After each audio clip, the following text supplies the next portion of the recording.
这个皇帝明知将军已满75岁高龄，竟然还赏赐6个倾城美女给他。让人大跌眼镜的是老将军欣然把美女们收进了府邸，引起众人的嗤笑。直到4年后，所有人才发现老将军的高明之处。大唐名将郭子仪先后为3位皇帝效力，他入仕后侍奉的第1代君王是唐玄宗。唐玄宗天宝14年，安禄山掀起叛乱，带着20万大军袭击中原。唐玄宗立即让郭子仪率兵东讨叛军。次年的4月份，郭子仪大军旗开得胜，收复重镇云中，也就是如今的山西省大同市。当捷报传到长安城中，所有人的心中才松了一口气。身经百战的郭子仪决定继续夺取河北各郡，并切断安禄山和范阳之间的联系。然而唐玄宗盲目听从杨国忠的意见，坚持要求郭子仪从正面发起进攻。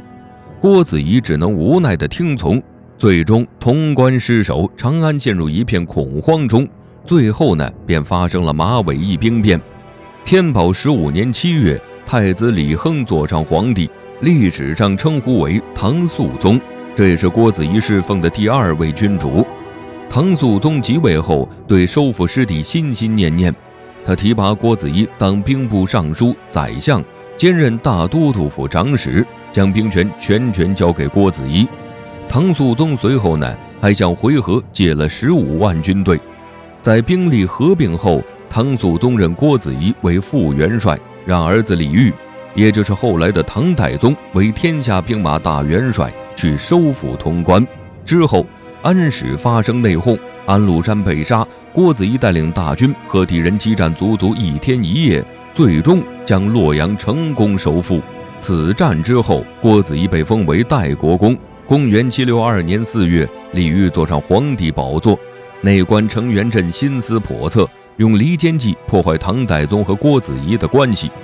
唐太宗本就是个疑心病重的人，他罢免郭子仪副元帅的职位，派他做唐肃宗的山陵使，负责监督皇陵的建造工作。恰逢掀起安史之乱的史思明卷土重来，唐太宗无人可用，再次重用郭子仪。郭子仪没有计较唐太宗之前贬他的事情，带领部队平息持续7年之久的安史之乱。史思明也被他亲手处决。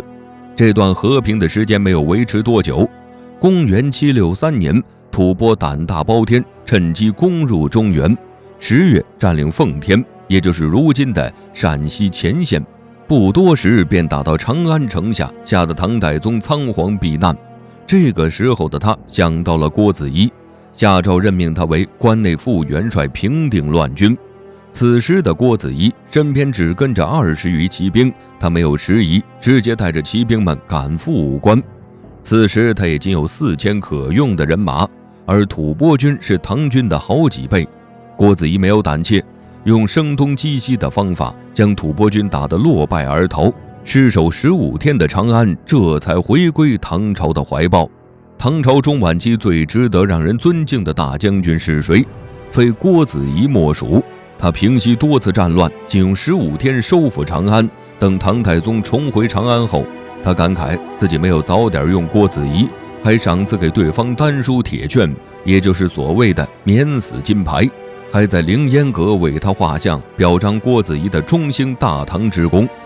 时间来到广德元年，原本是大唐将领的铁勒族人仆固怀恩决定叛乱，他勾结回纥吐蕃攻入中原，让京城众人惶恐不已。唐太宗这次学聪明了，直接恢复郭子仪的副元帅职务，派其前去镇压。郭子仪不负他的期望，凭借过硬的实力粉碎仆固怀恩的第1次入侵。仆固怀恩野心勃勃，苟延残喘几年后，再次勾结吐蕃、回纥等国，整合30万大军袭击长安。此时郭子仪军队仅有1万人，为了解决仆固怀恩，郭子仪决定智取。在他看来，仆固怀恩选择叛变，并不是整个回纥族的意愿。他先派得力干将李光赞去回纥大营游说，随后只身一人单枪匹马去回纥大营，同回纥王长谈一番后，确定联盟关系，一起对付仆固怀恩的叛军和吐蕃军队。这才使得大唐再次渡过难关。经过这一战后，唐太宗感念他为大唐的付出，想要封郭子仪为尚书令。所谓的尚书令，相当于是百官之首，也是宰相里的模范代表。可谁也没想到，郭子仪竟然拒绝了。这是为什么呢？原来唐朝担任过尚书令的人只有李世民，此后呢，这个位置一直空悬。郭子仪心里跟明镜似的，所以才婉言拒绝。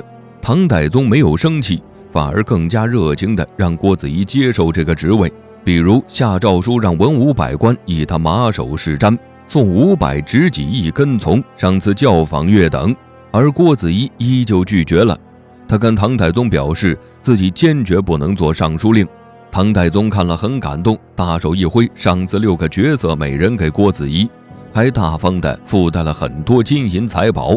郭子仪此时都已经是75岁的人了，换句话说呢，半截身子都埋入土里了。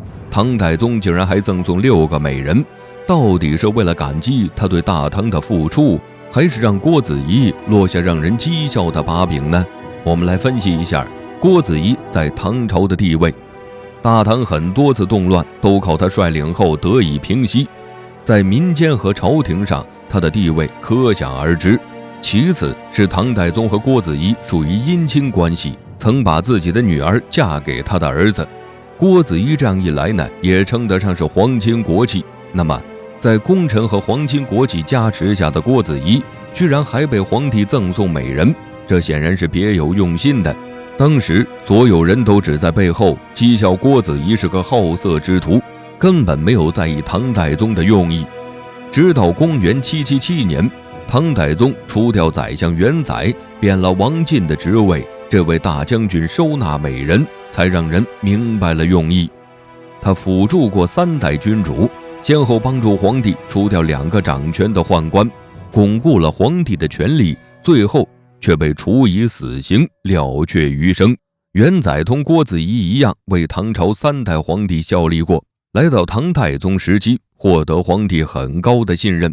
在除掉掌权宦官后，他开始飘了，变得目中无人，嚣张跋扈，还收受贿赂，奢侈无度。正所谓伴君如伴虎，唐太宗岂能容忍他人挑战自己的权威，找了个理由处死了对方。这件事呢，也给众人敲响了警钟，也不禁想起郭子仪曾经屡次推做尚书的事情。原来郭子仪不愿意做尚书，收纳美女和钱财，是为了保护自己。毕竟当时的郭子仪地位和影响力很高，作为皇帝的唐太宗心里肯定是很忌惮的。